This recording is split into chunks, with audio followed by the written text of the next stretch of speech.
Conference का उद्देश्य क्या है? मैं doctor Vipul Gupta, chief of neuro intervention in Artemis.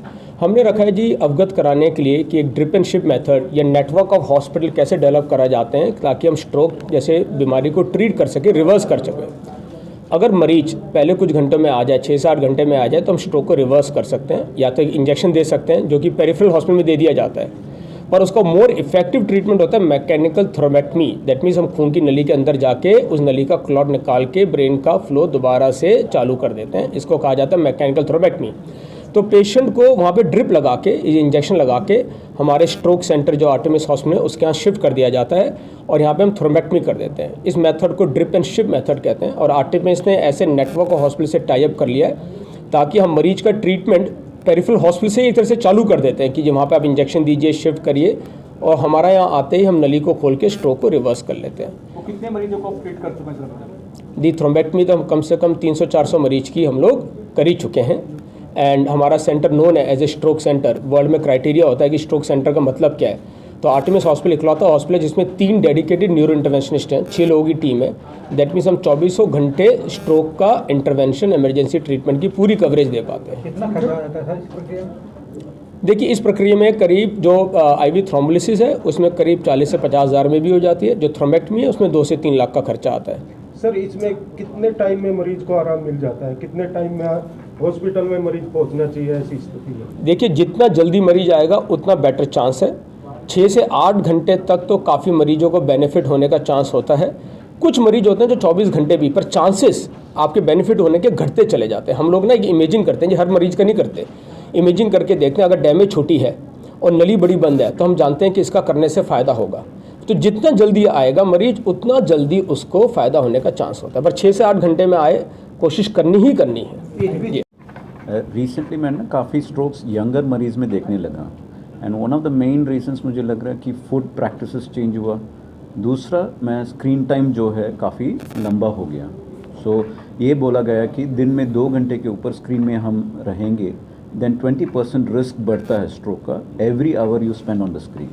तो ये भी रिसर्च में आया हुआ है कि वो काफ़ी टाइम हम स्क्रीन में रहेंगे तो आपका वेट बढ़ेगा, हार्ट अटैक का रिस्क बढ़ेगा, स्ट्रोक का रिस्क बढ़ेगा, कैंसर का रिस्क बढ़ेगा।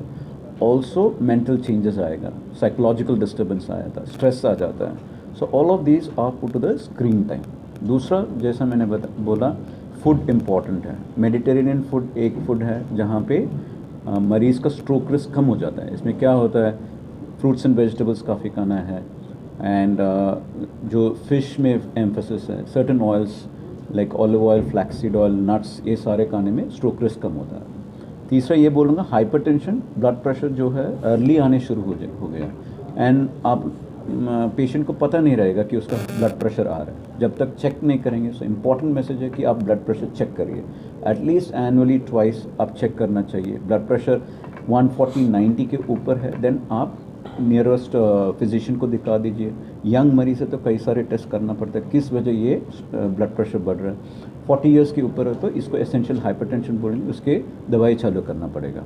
तो कई सारे अदर रिस्क फैक्टर्स है जैसे स्लीप का प्रॉब्लम्स है जो कम सोते हैं या लंबा सोते हैं, रात में खर्राटा मारना।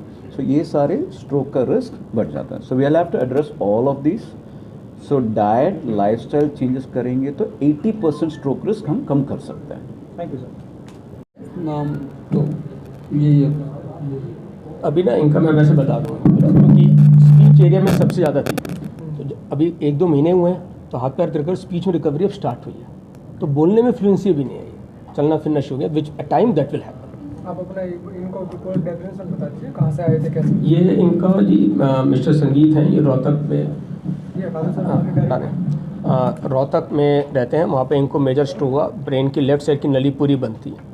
वहाँ पे न्यूरो फिजिशियन है डॉक्टर पवन शर्मा, जिनसे हमारा टाई अप है स्ट्रोक पेशेंट्स को ट्रीटमेंट में मैनेज करने के लिए। उन्होंने इमीडिएटली हमें कनेक्शन किया तो हमने बोला उनको वहाँ पे थ्रोम्बोलिसिस थेरेपी दे दी जाए, जो इंजेक्शन होता है इसको कहते हैं ड्रिप दे देना, और फिर इमीडिएटली इसको शिफ्ट करें आर्टेमिस में, क्योंकि जब ब्रेन की मेन नली बंद है तो थ्रोम्बेक्टमी प्रोसीजर है जो रोहतक में नहीं होता। पर हमारे पास सारे इनका क्लिनिकल डिटेल्स, सारी इमेजिंग हमारे पास पहले ट्रांसफ़र हो चुकी थी। तो जैसे ही हमारी इमरजेंसी में पहुँचे हम लोग एकदम प्रिपेयर्ड थे। हमने इमीडिएटली इनको थ्रोम्बेक्टमी प्रोसीजर के लिए लिया और ब्रेन की पूरी लेफ्ट साइड को नली को खोल दिया। जब ये आए थे तो इनको बिल्कुल ना समझने की शक्ति, ना बोलने की शक्ति, और सीधे हाथ पैर बेकार थे और बेहोशी में थे। क्योंकि हमने नली खोल दिया तो रिकवरी स्टार्ट हो गई। हॉस्पिटल में डिस्चार्ज से पहले चलना फिरना शुरू हो गए, अब तो इंडिपेंडेंट हो गए, बात पूरी समझनी शुरू हो गए। बोलने की शक्ति भी विद टाइम बेटर होती जा रही है और हम एक्सपेक्ट करते हैं अगले 6 महीने से 1 साल में और काफ़ी बेटर होंगे ये। Like, share and comment. To subscribe this channel, please press the bell icon.